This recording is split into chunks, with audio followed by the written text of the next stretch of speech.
Oh,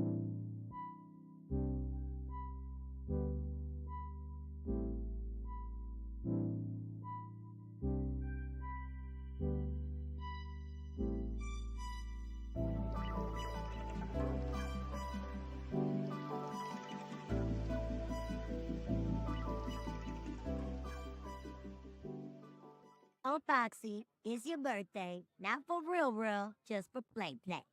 This is Cree Summer, and Moana Nui will be right back.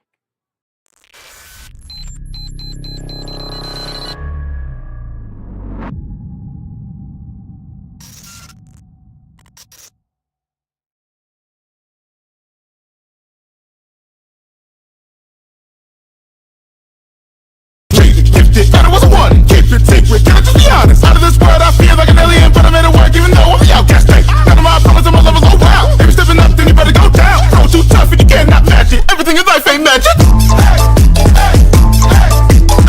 No good to me, no good to me, yeah, yeah, yeah, yeah.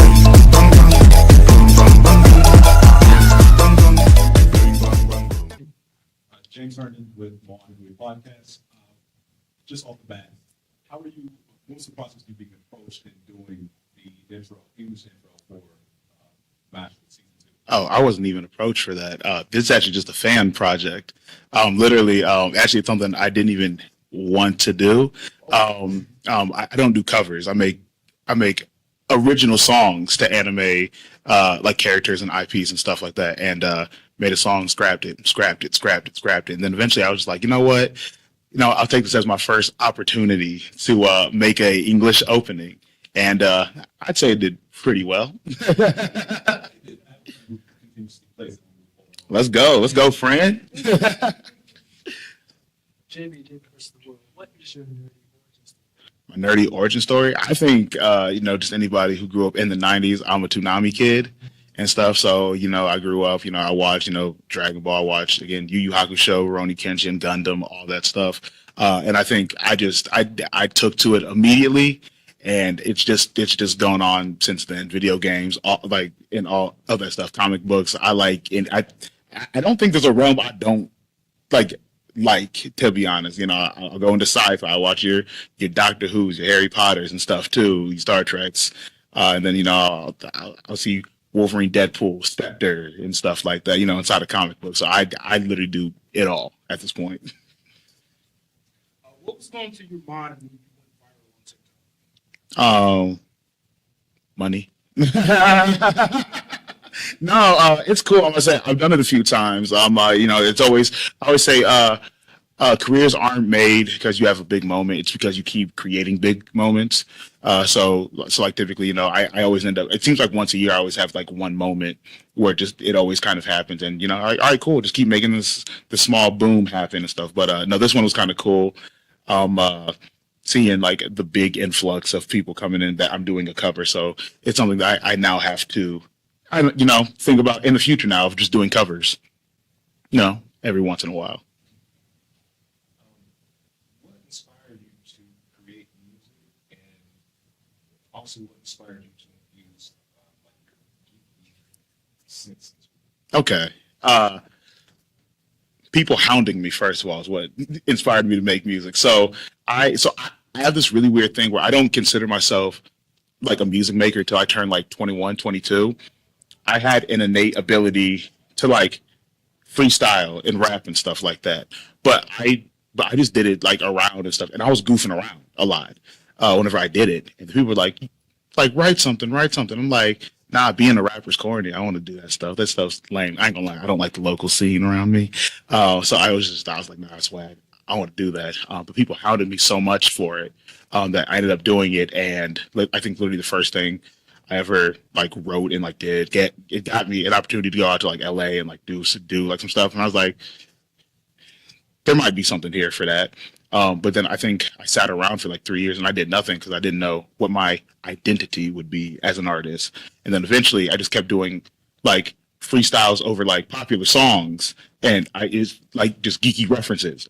And eventually, like someone's like, you kind of do like this nerdcore thing. And I had a big dude on YouTube, Dan Bull, at the time. Like he reached out and said, hey, what you do is dope. You should try to get paid for doing this stuff. I can't make stuff off like freestyle video. He said, make original songs and stuff like that. So then that's how it kind of got into, I started making songs on video games more, but then like there was like a big drought and I was like, you know what? I love anime. That's my stuff. I think I could do that all day. And that's where the anime part kind of came in then. So yeah, been doing it ever since. And I seen you first. Which artists are your influences? Which artists are my influences? So this is always like a weird one because I feel like I don't exactly like have like anybody who would be like my influence though, but I am a giant Lupe Fiasco fan. You know, Kanye.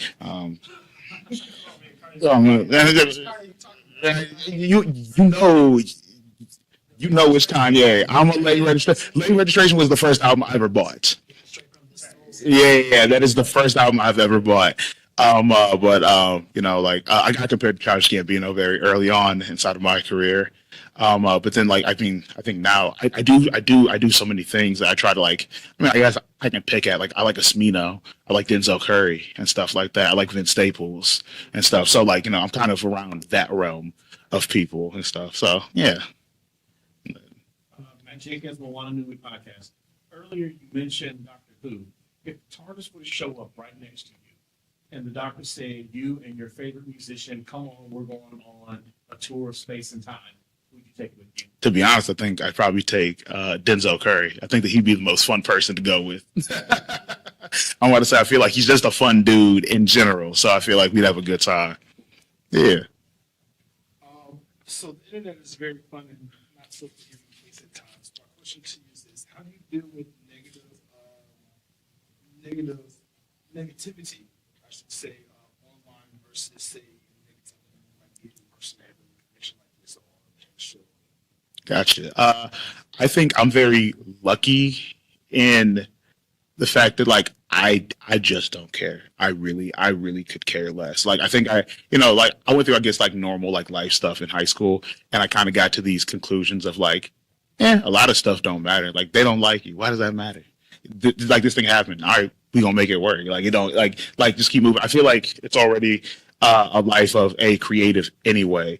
You fail and you fail and you fail and you fail until you make it work anyway. Life is full of failures. It's just how many times you try to keep going through it. And the negativity, I'll tell you, after that Mashle cover, shoot, man, I seen a lot of DMs that started with the word "in" going through there, and I was like, that's just how it be. Like, you know, people are keyboard warriors. I feel like it's something that you just have to figure out and like navigate.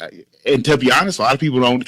I think what makes it worse is that a lot of people don't even mean it. They're just edgy online people, because like sometimes I interact with them and I just go like, "You're really funny, dude," and they'll be like, "Oh my God, you like responded. I love your music," and I'm like, "That's a crazy way of doing that." But I usually just don't engage with it, or if I do, I tell them, "Hey, thanks for the money," because engagement's money. Last question. Okay, that's good. Given what you just said, how important to you is it to have a safe space within the work community to where not only you can, create your craft and everything, but you can also motivate the next generation or just inspire people? I think it's important to try to like cultivate that. I think, just trying to be kind in general should be something that we should expect. But I think the best way we could probably go about that is holding people more accountable. Like we just had a incident online where someone just went after the VTuber community, and they dogpiled him. And I was like, what he said was correct, but also not the best messenger, because it's someone where you could throw a lot back at him as well. But one thing he did point out was, hey, a lot of your fans are racist or transphobic, like whatever. They're all of these things, and you don't check them. You never say, I don't like you. I don't accept what you do or say. Like, that's not my brand. And a lot of them don't ever condemn them. And I feel like that's kind of where we need to be at. Like, I know it seems like once or twice a year where I have to just make a post, be like, hey, I just want y'all to know I don't like you. Like, if you do this thing, I don't like you. Get away. My block button's strong on Twitter. I think I have over 1,000 blocks on Twitter.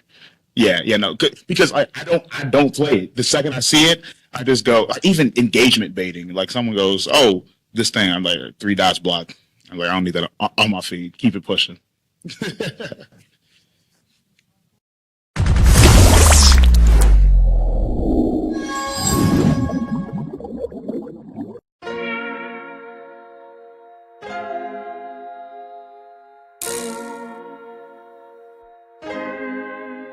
So many stories left to tell, even if we have to ourselves. Can't keep history on the shelf. If they won't tell it, we will. If this the land of the free, it was a freedom then, when they annexed Hawaii and called it Cedar Lands, without any type of payment and no signing off. Called themselves the Republic in 1894.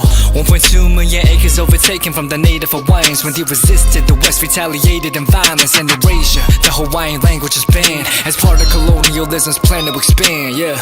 Stuck between a rock and a hard place. Multiple bombings of Kaho'olawe as a part of their ongoing war with Asia. Used it as a place for target practice.